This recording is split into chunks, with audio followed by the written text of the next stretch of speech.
on est revenu à la technologie de départ. Merci, technologues. Et ça marche bien au pupitre là-bas. Hein. Ils sont vraiment des gens très compétents qui travaillent là. Et ils ont une instrumentation extraordinaire. Mais là encore, je dirais, la plus belle instrumentation que l'on puisse avoir, c'est la corde vocale. Et quand on chante, oh là là, mieux que tous les disques. C'est à la gloire de Dieu. Alors, je termine donc cette série de 3 partages avec vous, avec le titre « Technologie et défis spiritualistes ».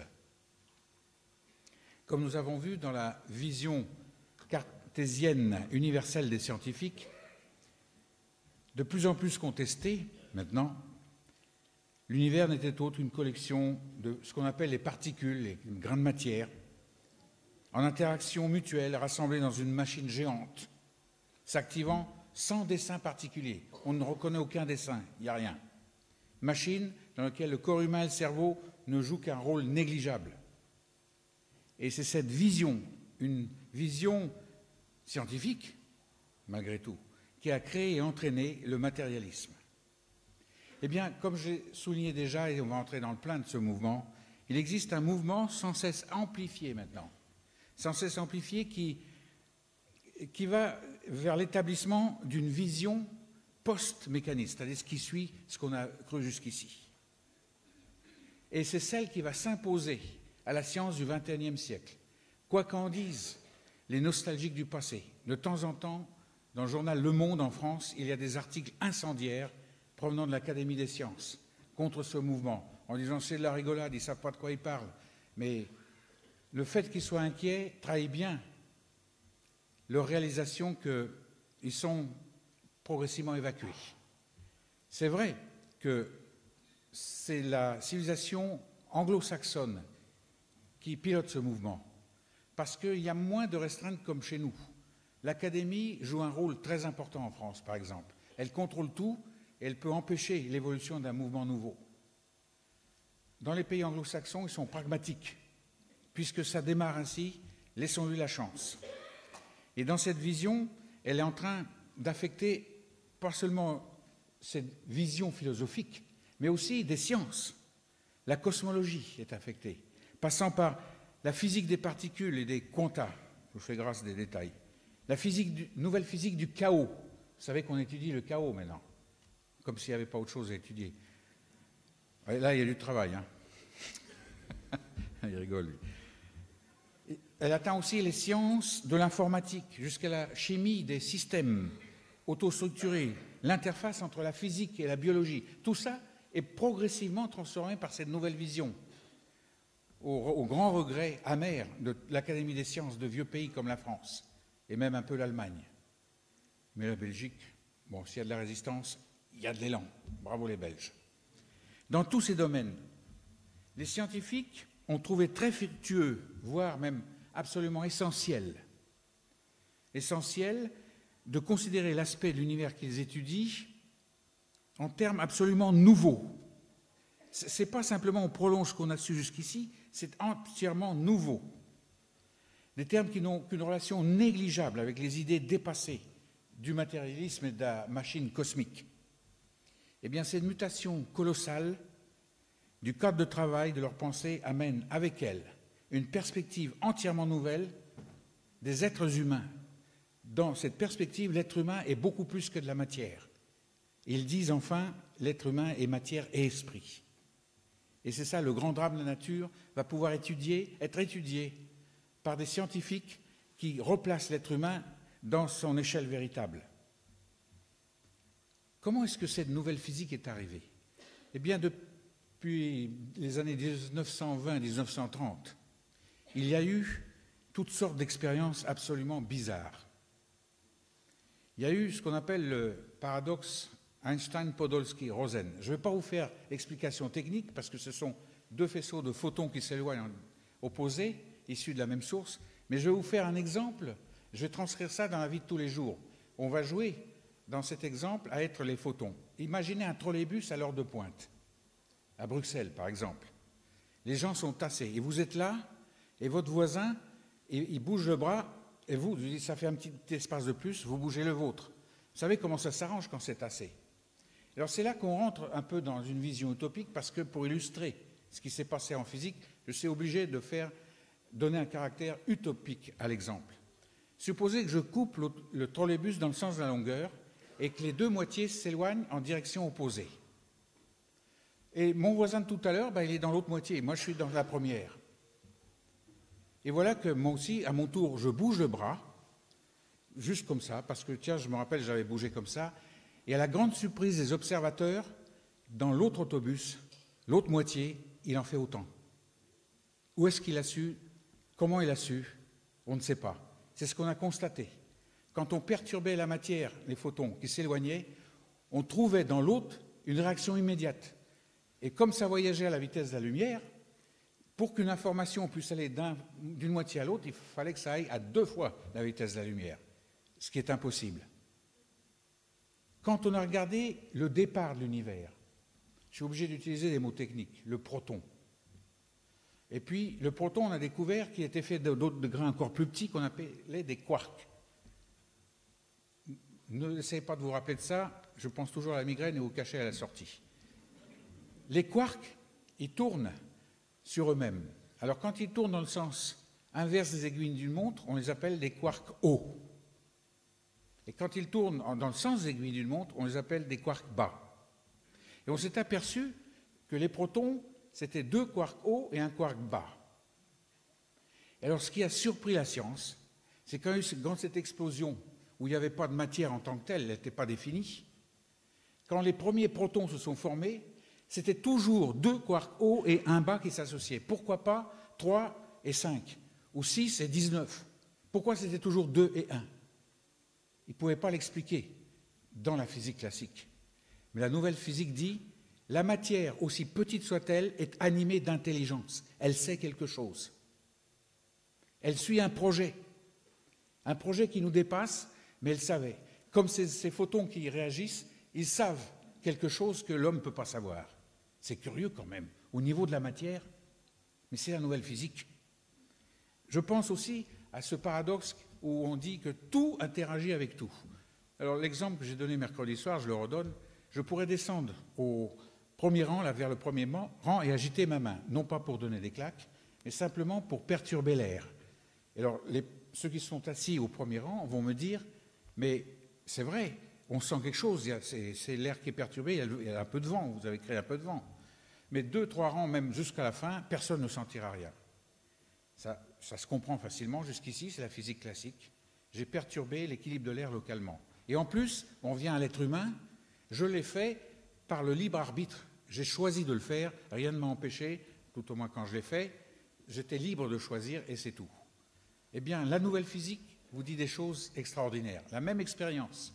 C'est vrai qu'au niveau du mesurable, là c'est la peau qui sent le vent, c'est ça l'instrument de mesure. C'est vrai ça. Mais en fait, en agitant la main, j'ai perturbé tout l'univers, aussi loin qu'il puisse aller.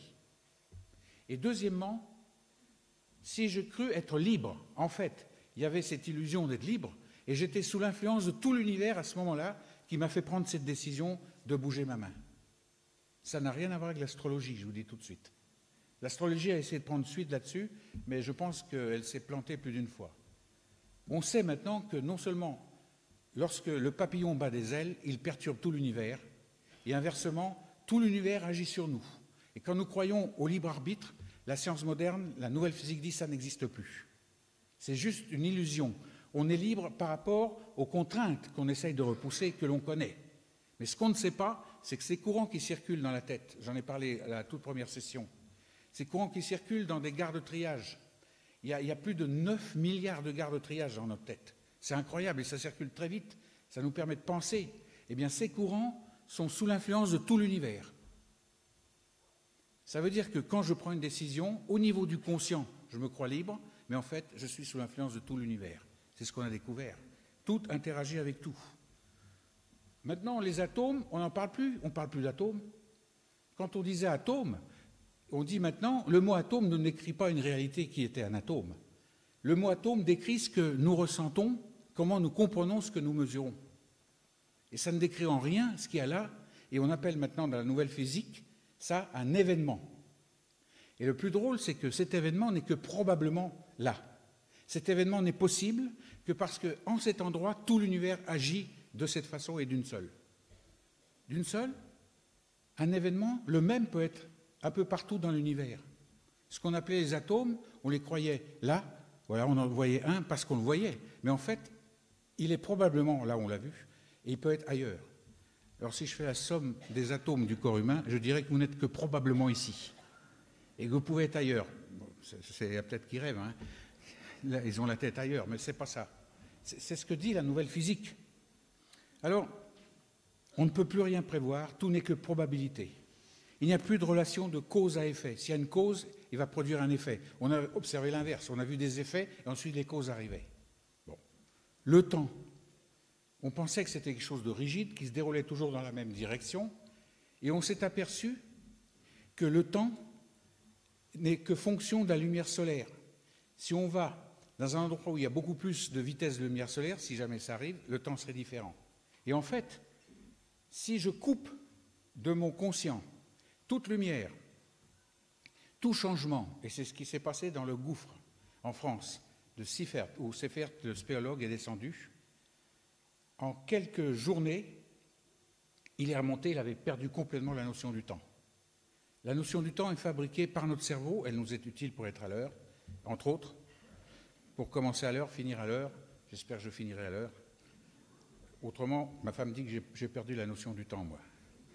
Et le temps, donc, c'est propre à l'être humain. Et alors, on a étudié la matière et on a découvert ce qu'on appelle l'antimatière. Vous savez, quand on parle d'électrons, c'est chargé négativement. On a découvert des électrons inversés, c'est-à-dire qu'ils sont chargés positivement. On les a appelés des positrons. Et si les électrons, tout ce qu'on appelle la matière, suit ce qu'on voit dans le temps, pour nous le temps c'est toujours la même direction, on s'est aperçu que l'antimatière travaille dans le sens inverse, remonte le temps. Alors, mais toutes les notions auxquelles on croyait, tout est remis en cause. Qu'est-ce qui se passe? Et même l'observable. Quand on observe, je peux dire que ce n'est pas parce que j'observe Samuel que si je pense à autre chose, Samuel va changer.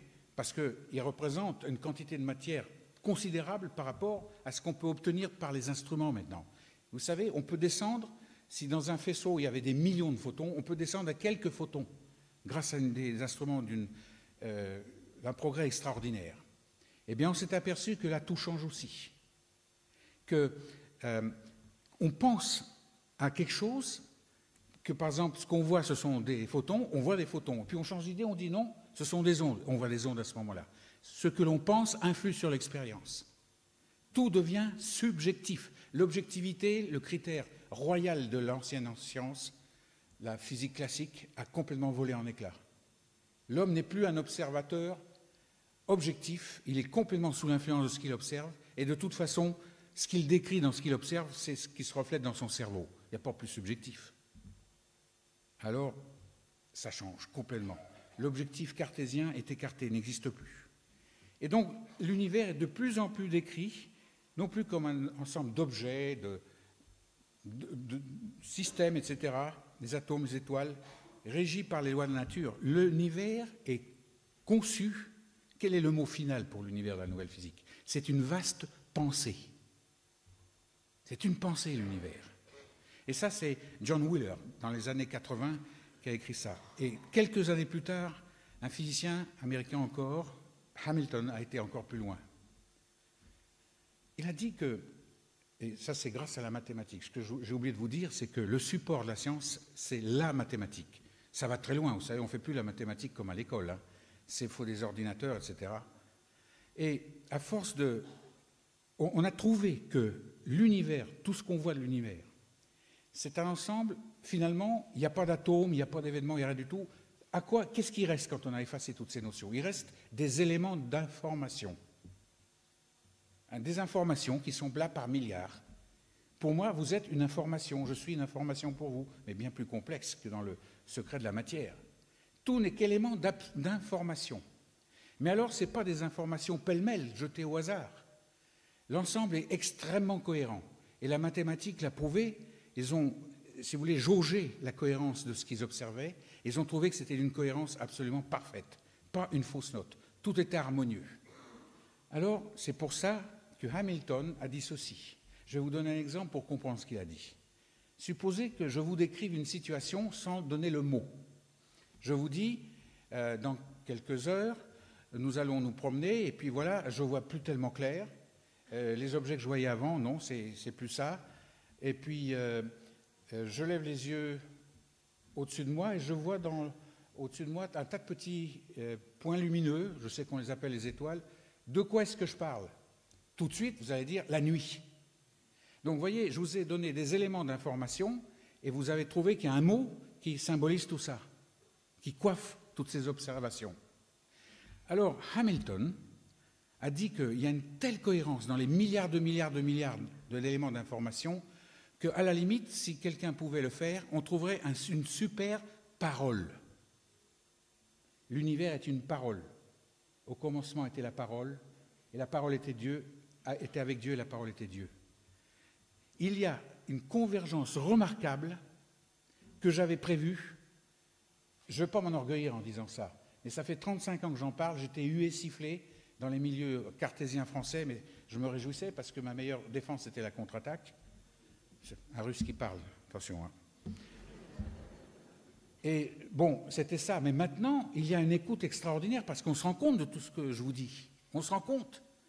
Et on se dit, mais enfin, finalement, est-ce qu'il n'y a pas une convergence avec la parole de Dieu? La parole de Dieu, je vous ai tout à l'heure dit, je vous ai cité Ecclésiaste 3,15 sans le nommer. J'ai dit que tout ce qui est n'est possible que parce que ça a toujours été. Tout ce qui sera n'est possible parce que ça a toujours été. Et la science nous parle d'un ordre supérieur.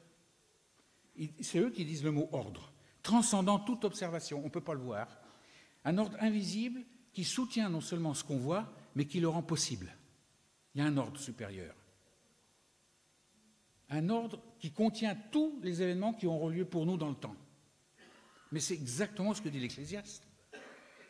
Et je pourrais citer d'autres exemples. C'est extraordinaire combien je vois une convergence remarquable entre pas tellement une lecture simplifiée de la Bible, mais en retournant à ce qu'était le texte d'origine. Et on trouve, finalement, je dis, moi, j'ose prétendre, que même là, l'esprit conduit la science. L'homme ne s'en rend pas compte. Il ne rend pas gloire à Dieu. Mais dans le plan de Dieu, un jour, l'homme réalisera qu'à travers les ombres de sa connaissance, eh bien, il y avait là, dans cette projection des ombres, une réalité lumineuse, c'était ce que Dieu avait préparé. C'était lui-même. Cet ordre supérieur, gare à nous si nous le nommons Dieu, ce serait trop facile. On aurait défini Dieu comme un ordre. Dieu n'est pas définissable. On ne peut pas le démontrer. Alors évidemment, vous savez que ce recto matière-esprit revient au galop. Il était ignoré par la vision cartésienne au profit de la matière seule. Mais dans la vision post-mécaniste apparaît une vérité fondamentale. Je parle de cet ordre implicite et invisible, mais je parle surtout du fait que ce qu'on connaît n'est que l'ombre, l'apparence des choses. Le réel le permet, mais le réel, on ne le voit pas directement. La grande question philosophique de la science de ce XXIe siècle, comment arriver à ce réel? Alors c'est pour ça que je vous ai cité ce livre que tu m'as introduit, Samuel, La science en quête de sens. Elle cherche un sens, mais elle est encore emprisonnée par cette faculté qu'il faut la raison pour le démontrer. Elle va finalement, comme je dis ce matin, essayer, il y aura une rencontre entre ce que disait la religion, même la religion chrétienne, et ce que disait la science. Ils vont essayer de trouver une formule qui réconcilie les deux au niveau des apparences. Ils ne peuvent pas voir le réel, ils le savent. Alors faisons ça au niveau des apparences. Ce sera une super image, mais ce ne sera qu'une image. Le réel leur échappera toujours. Le réel, c'est ce qui dépasse, qui transcende le connu. On a cru que le connu, c'était ça la science. Ce n'est que l'ombre des choses dont l'origine est totalement invisible. Voilà dans quelle situation nous nous trouvons. Il y a une angoisse au niveau du scientifique. Dans la jeune génération américaine, entre autres, et même anglaise, il y a des futurs prix Nobel à l'appel. C'est des gens absolument brillants. Eh bien, ils vivent ça et ils se posent la question. Et qu'est-ce qu'on trouve là-bas? Comme réponse, on leur fait les films de création de Moody. C'est complètement en retard, ça. C'est des questions profondes qu'ils posent. Une fois de plus, le christianisme n'a pas de réponse. Alors que la Bible en parle. J'ose dire que je suis un des rares, sinon un des rares dans le monde, à présenter ça sur ce niveau. Et lorsque je parle de la Bible à mes collègues scientifiques, je vous garantis que c'est fini les sifflements, les hurlements, ils écoutent. Et ils disent, il y a quelque chose de vrai. Alors, ce sens ultime des choses qui permet aux connus d'exister, toute cette nouvelle vague de jeunes disent, non seulement c'est là, mais on peut vivre quelque chose de ça. On ne comprend pas, mais on vit quelque chose, ça nous change. Alors, comme le monde du XXe siècle, du XXIe siècle, découvre petit à petit, et ça met du temps, mais ça vient, que la vision de la matière comme réalité ultime était un mensonge, un leurre, un subtil mensonge existentiel, je dirais, qui a influencé sur notre existence, savamment entretenu par la philosophie matérialiste, et que finalement, ce mensonge était mensonge parce qu'on ne peut pas séparer matière et esprit. Voilà ce que dit la science. Au début, au commencement, Dieu créa les cieux et la terre. On croit qu'il s'agit de l'azur et puis de la planète Terre. Ça va beaucoup plus loin, ce que dit l'Hébreu. Au début, Dieu créa l'esprit et la matière. Esprit, au-dessus, invisible, matière, chose analysable qu'on le croyait. Comme réalité, maintenant on sait que ce n'est pas. Vous voyez comment déjà, dans toute chose, et j'ai parlé à des musulmans, pas des fanatiques, ni des ayatollahs, ni d'Al-Qaïda, rien de tout ça, des intellectuels musulmans. J'aurais parlé de Christ qui était avant que l'incarné n'apparaisse. En Christ, c'était tout l'univers. Il était la cohésion, cette fameuse cohésion qu'on trouve, cette harmonie, c'est l'expression de Christ dans l'univers. Eh bien, je vous garantis que les musulmans me disaient, on n'a jamais entendu ça. Et ils me disaient, mais la seule chose qu'on ne peut pas accepter, c'est que Dieu meure sur une croix. Ce n'est pas possible. Dieu, parce qu'il est Dieu, ne peut pas mourir. Alors j'aurais parlé de l'incarnation. Qu'il a épousé notre condition pour, en embrassant notre condition, nous sortir de l'ornière. Car quand il est monté à la croix, tout ce qui était humain est monté à la croix avec lui. Ce n'est pas pour une poignée de gens qu'il a fait ça. Tout l'univers était là, crucifié. Parce que dans ce brisement allait sortir, enfin, la dernière étape. La croix n'est pas un palliatif parce que l'homme a péché. La croix est la suite normale du plan de Dieu. Tant que la croix n'était pas passée, nous n'étions que l'ombre de nous-mêmes. Nous n'étions qu'en devenir. Nous n'étions que le début d'un projet. La finalisation du projet, c'est notre arrivée d'être en Christ. Et vous savez que le mot « créer », on l'utilise au passé. Au début, Dieu créa. Mais en hébreu, ce n'est pas ça. Quelqu'un m'a rappelé un jour, j'avais fait une conférence sur Dieu créa et forma. Ce qu'on voit, c'est le former. Mais le créer en hébreu est utilisé comme un processus continuel. Dieu forme en vue de créer l'homme. Et où, dans quelles conditions l'homme est-il créé? Il ne peut être créé qu'en Christ. Tant qu'il n'est pas en Christ, il n'est que l'ombre de lui-même. Eh bien, quand les musulmans entendent ça, ces gens-là, quand ils l'ont entendu, ils m'ont dit on serait chrétien maintenant, si on le savait. Il n'a pas dit chrétien, mais il a dit on verrait, on aurait la même vision. Les choses changent. Il y a un rassemblement extraordinaire en ce moment. Alors, il y a là comme une sorte de libération, suivie d'une ruée sans précédent vers le spirituel. J'ose dire le spirituel, et il en sort une poussée que j'appelle le spiritualisme. Vous voyez la différence, elle est subtile. Le spirituel, c'est le contexte, au-delà de la matière. Le spirituel, c'est l'origine de la matière. Mais on ne sait toujours pas ce que c'est. On se lance dans une recherche spirituelle. Ces divers courants forment ce que j'appelle le spiritualisme. Et alors, les civilisations orientales, déjà depuis des centaines, des milliers d'années, en avaient découvert un côté fascinant à travers toutes sortes d'expériences. Et là, je vous demande d'écouter sérieusement, parce qu'on rit de tout ça. On rit de la méditation, de la lévitation, des évasions mystiques dans une connaissance faite de paix et d'harmonie. On rit de tout ça, on dit c'est pas vrai. Si, c'est vrai, ils le vivent. J'ai beaucoup causé avec eux. Ces expériences sont de plus en plus au goût de notre civilisation. Il y a le gourou du coin maintenant qui vous invite à toutes sortes de choses. Et ils éprouvent vraiment quelque chose. J'ai beaucoup causé avec des pratiquants. Je parle des sérieux, pas des... Parce qu'il y a toutes sortes de croquants, de gens qui racontent qu'ils ont de l'expérience et ils n'ont rien. Et j'étais stupéfait de découvrir une chose en leur causant. Cette activité dite spiritualiste, elle trahissait même, je dirais, une attente presque démesurée, douloureuse. La révélation d'un être suprême. Pour eux, c'était bien cette paix, cette détente, savoir sortir du stress par le yoga, etc. Mais finalement, ils savaient qu'il y avait au-delà de tout ça un être suprême. Qui est-il? Quel est-il?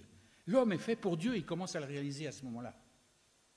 Alors j'ai partagé avec des bouddhistes, des hindouistes, des taoïstes à l'occasion de mes conférences Science et Foi. Dans les débats, les discussions qui ont caractérisé nos rencontres, en particulier à Londres, où c'est très international pour ça. Et nous découvrions ensemble un accord remarquable. On n'était pas en fausse note l'un par rapport à l'autre, un accord presque imprévisible sur la nécessité, la beauté d'une vie spirituelle et notre épanouissement qui en découle. Mais voilà, lorsque je leur déclarais que cette vie spirituelle ne pouvait avoir de substance, de réalité dans notre vie, elle ne pouvait avoir de substance réelle, et je dirais même éternelle, même si quand on meurt, on est toujours dedans, que dans la mesure où cet être suprême dont ils soupçonnaient l'existence, ils le nommaient avec toutes sortes de noms, mais si cet être suprême venait à nous et en nous, quand je leur disais ça, un grand silence se faisait.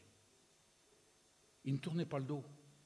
Je sentais la question, comment est-ce possible qu'il vienne à nous? C'était leur grand point d'interrogation. Et alors, toujours à ce point d'intense interrogation, qu'il m'était donné de leur rappeler, si vous voulez, ou peut-être même de révéler pour certains, que cet être suprême nous avait toujours déjà rencontrés dans le Christ crucifié. Ah. De ce brisement englobant l'entière création, que ce soit passé, présent ou futur, Dieu non seulement se réconcilie avec sa création, mais annule tout ce que l'homme avait méfait. Je vous emploie un autre mot pour péché, non pas parce que j'aime pas le mot, mais méfait. Ceci dans le sang du Fils de l'homme qui a coulé à la croix. Alors seulement l'être humain, d'enfant de Dieu perdu, ignorant qu'il avait un père, devient authentique, retrouve son père et devient authentiquement son fils et sa fille. C'est tout Galates 4, le début du chapitre. Fils et fille de Dieu, dans le Christ vivant éternellement. Alors, à l'énoncé d'une telle extraordinaire nouvelle, presque toujours, je ne voyais plus que des dos tournés. Les dos tournés des auditeurs. Ils me quittaient sans dire un mot, dans un silence vraiment attristé. Parce qu'ils, s'ils ne désiraient pas rencontrer ce Dieu auquel je les invitais,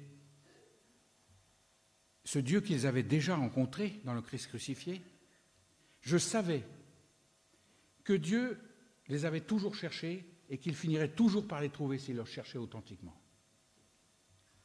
Surtout maintenant qu'ils avaient entendu, ou peut-être réentendu, cette glorieuse nouvelle, la bonne nouvelle. Vous voyez, il ne faut pas mépriser ce qui se passe dans le monde spiritualiste. On dit oh, c'est de la camelote, tout ça. C'est vrai, il y a beaucoup de charlatans. Mais il y a une recherche sincère, il y a des expériences authentiques de trouver la paix, mais il manque toujours quelque chose, il y a toujours ce vide. Donc c'est pour ça que je dis, soyons avertis et prêts concernant le déferlement du spiritualisme. C'est une vague qui va atteindre la dimension d'une vague énorme. Mais en même temps, ne les condamnons pas. Car découvrir que l'homme a une dimension spirituelle, dans une époque où j'ose dire que le christianisme est de plus en plus impopulaire, cela nous pose un véritable défi à nous, qui avons la foi. Pourquoi? Parce que l'homme, se trouvant de plus en plus entraîné dans la découverte de son côté spirituel, sort, pour ainsi dire, entre guillemets, ne serait-ce que partiellement, du carcan matérialiste, et que pour un temps. Les flatteries, les convoitises de la chair, dont ce carcan, si vous voulez, sert de couverture, s'estompent suffisamment pour un moment, pour que l'homme découvre à travers ses pratiques de prise de conscience du spirituel, du besoin spirituel, qu'il y a un vide énorme, curieusement superposé à la paix et à la détente qu'ils sont capables d'éprouver. Mais souvent, Ce vide les effraie et ils essayent de l'ignorer, de repousser ce sentiment de vide pour pouvoir goûter à fond au calme bienfaisant amené par ces exercices. C'est réel tout ça, ça se passe. Je dis, j'élimine les charlatans parce qu'il y en a qui disent ça se passe et il ne se passe rien du tout. Comme on ne peut rien prouver, c'est facile le charlatanisme. Mais il y a des expériences authentiques. En fait, ces gens-là qui sentent le vide sont comme prisonniers. Ils sont prisonniers, ils sont enchaînés dans, je dirais, l'incapacité à faire quoi que ce soit pour remplir ce vide, qui finit par les angoisser. Ils sont prisonniers, ça y est, j'ai lâché le mot, c'est une question de libération, dont il a besoin afin de connaître la liberté. On ne peut pas connaître la liberté avant de connaître la libération. Et à ce moment-là, quand cette libération arrive, il a une paix durable, cette angoisse disparaît, il a une paix qui surpasse toute compréhension de ce qu'il vit, il la trouve dans ce Christ. Souvent, il ne peut même pas le nommer. Solzhenitsyn, Alexandre, vous l'avez connu ce nom. C'était un marxiste convaincu, très idéaliste. Et quand la guerre a éclaté, déjà il dénonçait les purges de Staline, le procès des blouses blanches. Je ne sais pas si les cheveux blancs se rappellent de ça. C'est ces médecins juifs, parce que l'esprit anti-juif, il existait partout. Et il a dénoncé ça comme injuste. Et le KGB, ce qui n'était pas le KGB à l'époque, c'était le NKVD, il lui a dit de se taire, parce qu'il parlait publiquement de ça. Il a rejoint l'armée, il s'est retrouvé en Prusse orientale, dans l'armée soviétique, en tant que lieutenant. Il a continué à parler. Il a fini par être arrêté, déporté en Sibérie. Et vous savez, ce que faisaient les autorités soviétiques à l'époque est terrible. Vous êtes privé de votre identité, vous êtes monsieur, madame, rien du tout. Il n'y a plus de carte d'identité, il n'y a plus de certificat de naissance, vous n'êtes plus rien. Tout est détruit. C'est angoissant. Il a été jeté dans un cachot. Et un cachot de prisonniers solitaires. Et c'est là qu'une lumière l'a atteinte. Il en parle comme un éclat qui l'a envahi, quelque chose d'extraordinaire. Il ne savait pas ce que c'était, mais il a trouvé une paix extraordinaire.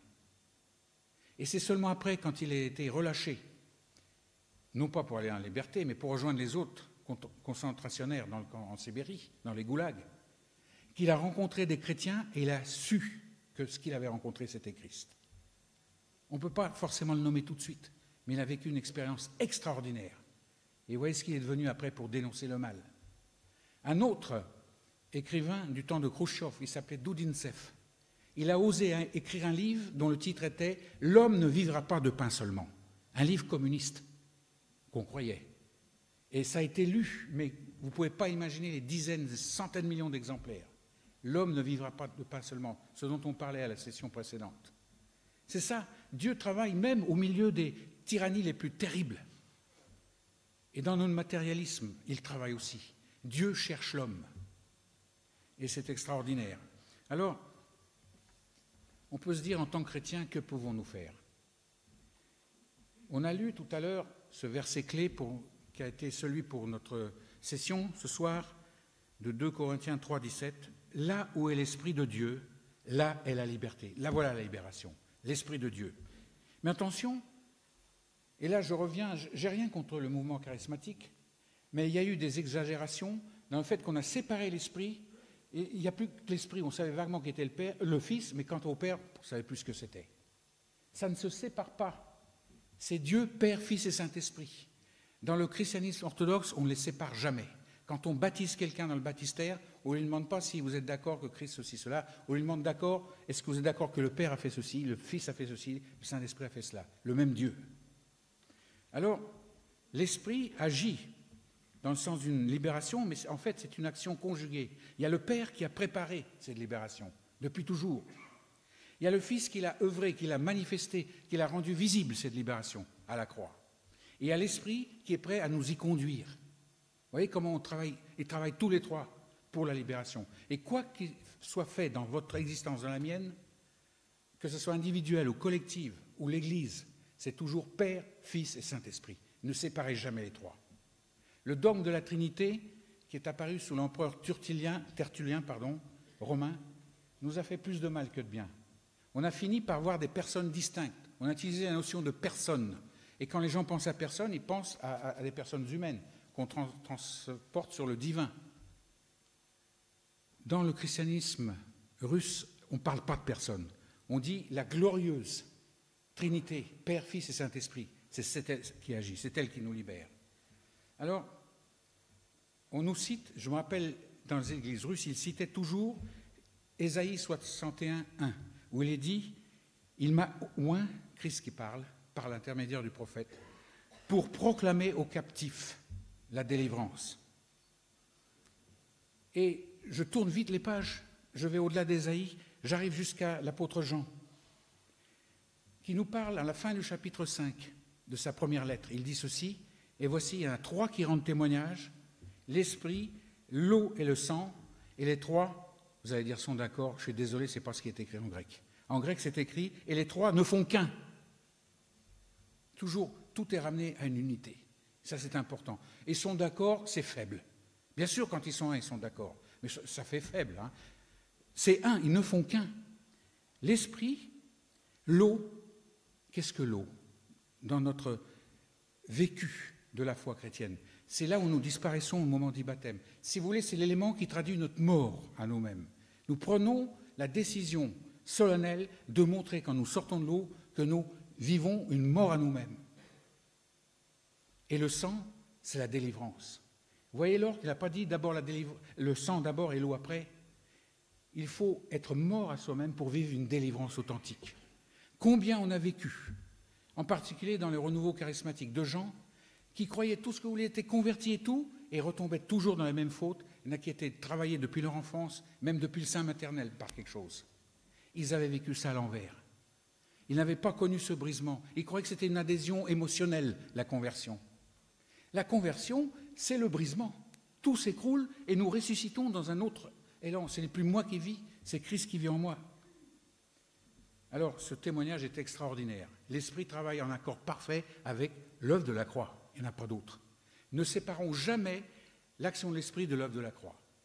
Il travaille pour confirmer cela, pour nous y conduire. C'est très important cela. Dans le christianisme oriental, je suis désolé d'y revenir tout le temps, c'est aussi fort, aussi réel que celui-là ici. On ne peut pas les séparer. L'Esprit travaille toujours dans le sens de la croix, c'est toute son œuvre. Que ce soit la puissance à travers les dons spirituels, que ce soit la puissance exprimée d'une autre façon, c'est toujours dans l'œuvre de la croix.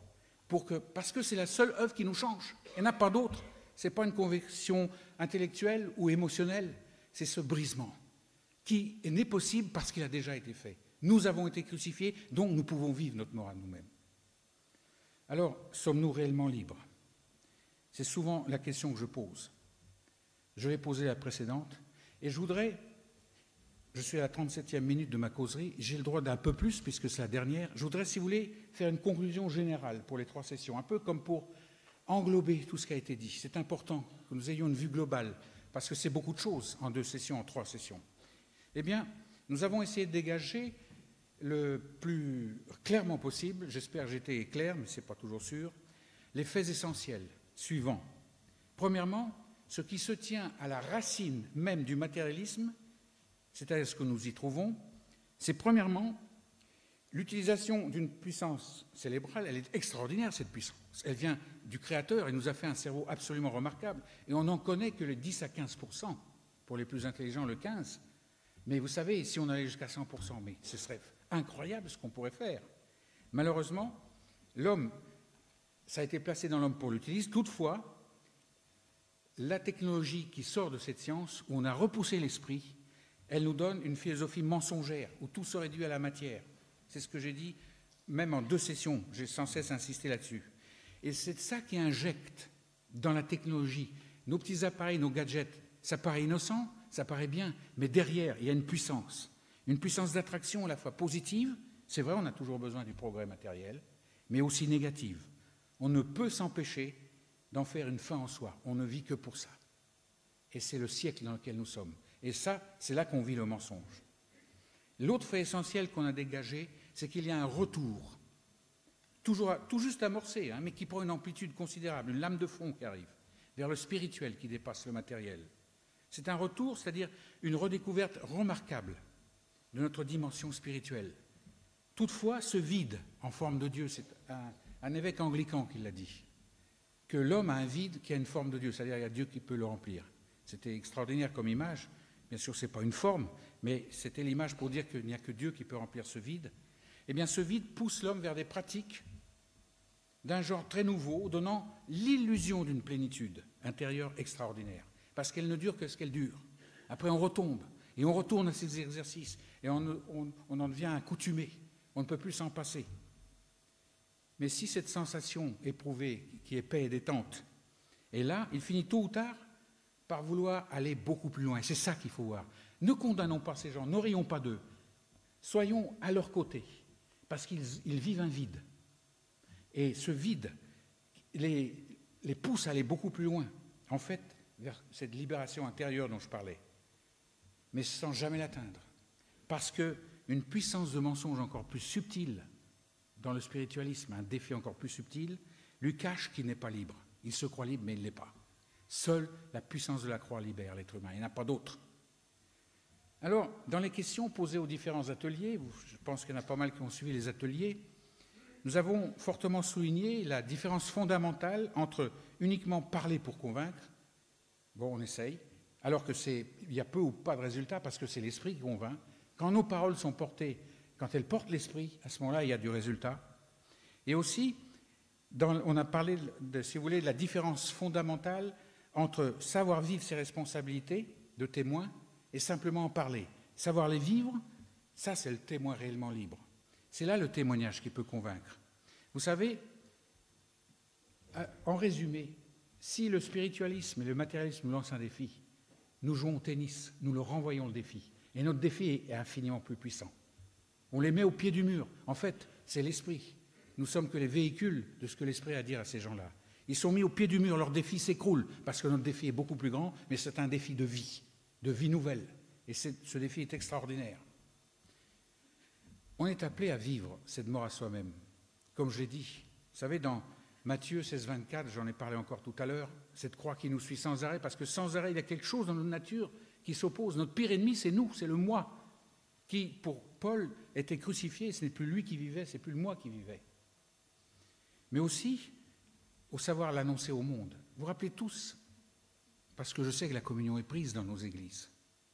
À chaque fois, on lit dans Corinthiens, à chaque fois que nous mangeons de ce pain et que nous buvons de ce vin, nous annonçons la mort du Seigneur. Et on s'arrête là, on dit, c'est une commémoration. Pensez-vous, c'est beaucoup plus fort. Parce que quand nous annonçons la mort du Seigneur, comme nous avons été crucifiés avec lui, c'est la nôtre. Est-ce que notre vie annonce le fait que nous sommes morts avec le Seigneur à la croix? Parce qu'elle n'annonce pas, à ce moment-là, tout déraille. Et c'est pour ça que Paul parle des gens qui spirituellement meurent dans les suites de ces versets. Il faut se rappeler qu'à chaque fois que nous mangeons de ce pain, nous buvons de ce vin, non seulement nous annonçons la mort du Christ, mais la nôtre. Notre vie doit confirmer ça dans la vie de tous les jours. Nous sommes morts à nous-mêmes. Alors, à ce moment-là, nous pouvons devenir un phare réel. Ce n'est pas nous la source de lumière, mais un phare qui, en quelque sorte, comme un effet miroir, renvoie dans le monde obscur cette lumière extraordinaire, qui n'est pas la nôtre, parce que la nôtre n'est qu'obscurité. La nôtre n'est qu'une série de paroles, de démonstrations, même avec les versets bibliques à l'appui. Mais quand l'Esprit transporte ça, et souvent, la parole est rare quand l'Esprit parle. Il n'y a pas un flot de paroles ininterrompu. Quand l'Esprit parle, souvent même des fois sans parole, à ce moment-là, la lumière les atteint. Le Christ, dans la parole de Dieu, nous rappelle l'importance capitale de cette vocation que nous avons à être les phares. Permettez-moi de lire, en guise d'appel solennel, à la suite de ces 3 sessions, ces quelques versets qui se trouvent dans Matthieu, au chapitre 5, les versets 13 à 16. Vous le connaissez, il est dit ceci, « Vous êtes le sel de la terre. Mais si le sel perd sa saveur, avec quoi la lui rendra-t-on ? Il ne sert plus qu'à être jeté dehors, foulé aux pieds des hommes. Vous êtes la lumière du monde. Une ville située sur une montagne ne peut être cachée, et on n'allume pas une lampe. Pour la mettre sous le boisseau, on la met sur le chandelier, et elle éclaire tous ceux qui sont dans la maison. Que votre lumière, celle que nous avons reçue pour la renvoyer, luise ainsi devant les hommes, afin qu'ils voient vos bonnes œuvres et qu'ils glorifient votre Père qui est dans les cieux. Les bonnes œuvres. On les voit maintenant, les bonnes œuvres dont il parle. Ce sont ces œuvres qui triomphent des défis matérialistes et spiritualistes. Ce sont des œuvres qui, sans discuter tout cela, rien que par le vécu d'une vie libérée en Christ, détruit ces défis, vraiment les détruit, et qui rétablit enfin l'autorité de l'esprit sur la matière. Parce que nous remontons à l'esprit qui couvait sur la terre au début, qui a permis la matière, en Genèse 1, verset 2. Et cet esprit, enfin, est rétabli dans sa priorité. Cet esprit roule sur la matière, roule, ça veut dire, c'est rule en anglais, mais ça veut dire gouverne. Et celui qui a droit sur cette matière, nous sommes matière, notre vie est forcément matérielle, tant que nous sommes dans notre corps. Mais cette fois-ci, cette matière est dans les mains de l'esprit. Et nous vivons quelque chose qui frappe l'univers, qui frappe les hommes. Quand je dis frappe l'univers, il y a un extraordinaire passage dans Romains 8. Il est dit que la terre entière, l'univers entier, attend la révélation des fils de Dieu. On ne parle pas beaucoup de ça, mais je vous dirais que dans cette vue nouvelle, la nouvelle physique, l'univers entier qui savait quelque chose quand il s'est formé avec 2 quarks up, un quark down, enfin haut et bas. Quand il s'est formé, il savait quelque chose. Au niveau de ce qu'on appelle les particules, l'univers sait quelque chose. Il n'y a que l'homme dans tout cet univers qui refuse de savoir. C'est notre mission de les sortir de cet obscurantisme, mais par la puissance de l'esprit à travers la croix. Et je voudrais dire ceci. On regarde ce passage. Vous savez, dans notre monde, il y a beaucoup de villes situées sur des montagnes. Ça ne manque pas, surtout dans le midi de la France. Mais notre ville à nous, la communauté des chrétiens, authentiquement libérés, la Jérusalem céleste, n'est située que sur la seule montagne qui rayonne la lumière d'en haut. Et cette montagne, c'est Golgotha. Il n'y en a pas d'autre. Merci.